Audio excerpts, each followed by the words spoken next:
acabaram de comer canjicão. Chopp, como é que é? Chopp de café. Mas tem outras coisas de café também que você falou que ia experimentar. Tem salgado com café. Hã? Tem salgado com café.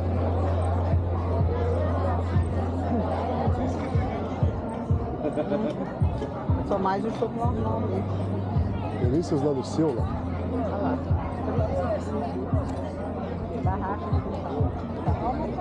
Tô com pressa, o café tá acabando, não é? Ué? Boa tarde. Achei a minha barraca preferida. Minha filha, nossa. Eu falei, todo mundo quer essa outra coisa. Isso aqui é o café, nem parece, né? Mas A gente vai nos lugares aí e fala assim, o tema festival é queijo, não tem queijo. É doce, não tem doce, eu falei, tem que ter café. não. Aí a gente foi lá, depois a gente falou, moço, não tem uma barraca do café. A gente ficou doido aqui.